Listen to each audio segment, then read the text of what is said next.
Hi, this is Jill from Young and Heart Designs, and today we're going to revisit making the fall pumpkin with the Dollar Tree punch bowls and or salad bowls, whatever you want to call them. Today I'm going to be using a little different technique, and so that's why I decided to make a second video showing you how. This time I am spray painting the bowls with a chalked paint from Rust-Oleum.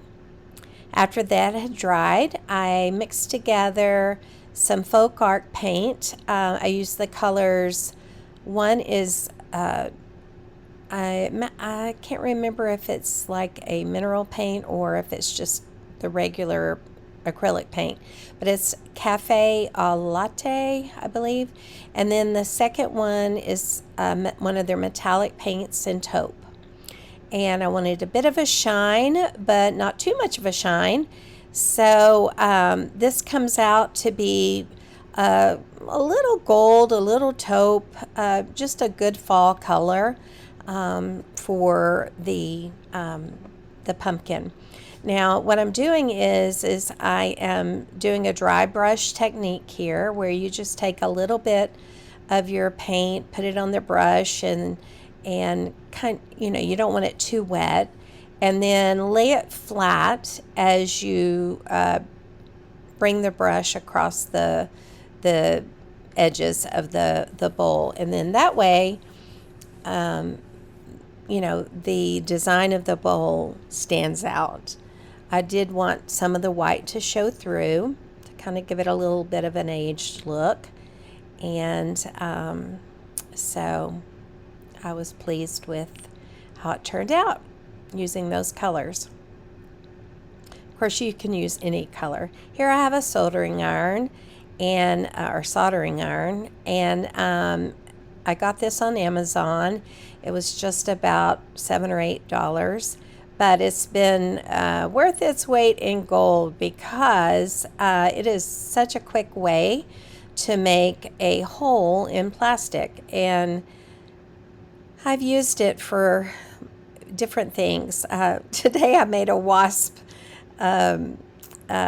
trap using my water bottles, and I needed to be able to get into the water bottle to cut it, and so I used that tool. So it's funny how you use that different things. All right, so what I'm doing here now is I'm using a finial by Woodpeckers. I got these on Amazon, but you can order directly through the company Woodpeckers, and it's just a beautiful design, and I just wish they came a little bit bigger, but this is my stem for my pumpkin, and I'm using a type of a wax. I showed it earlier. You'll have to go back and rewind if you want to know, but I just wanted a stained look, and I kind of ended up wiping it back just a little bit, but it wasn't too much. I mean, it really did the job for me and dried pretty quick. It's an antiquing wax, I believe, and I got that at Hobby Lobby. Here I'm using the E6000 to glue together the bowls. Just make sure that your design matches as you put the bowl together. And it works really well, and I let those dry overnight. I also used it to glue on the finial so that it doesn't pop off.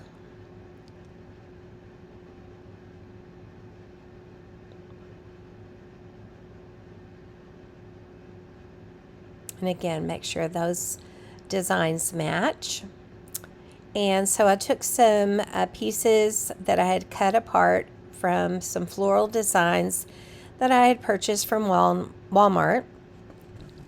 And on the last design, I felt like the finial really got lost in the floral, and so I chose to put my florals in the back, and then some little pine cones up front. The pine cones I got in a bag. They're very tiny. And I got those on clearance last year at Hobby Lobby, I believe. And but they worked out pretty well. Still ended up kind of covering up that finial, though. My original intent was to go in with a more simpler look, but those flowers were just staring at me, and I couldn't help myself.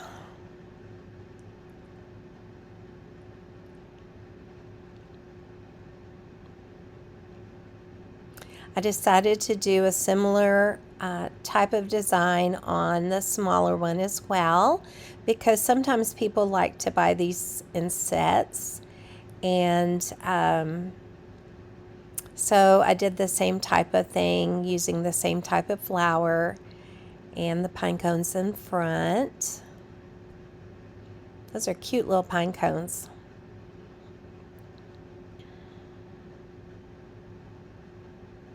Somewhere I have a special little tool to put on my fingers so that I can press down with the hot glue and not get burned, but I cannot find it, and I was just so nervous I was going to hurt myself. But here we go. Here's the different aspects of it, how it looks, and then I put them together as a set. Thank you so much for joining me today. I hope you enjoyed this video, and if you did, let me know. And let me know if you've ever tried this project. Thank you again, and I would appreciate you giving me a subscribe so that I can make more fun videos. Thank you so much, and God bless. God loves you.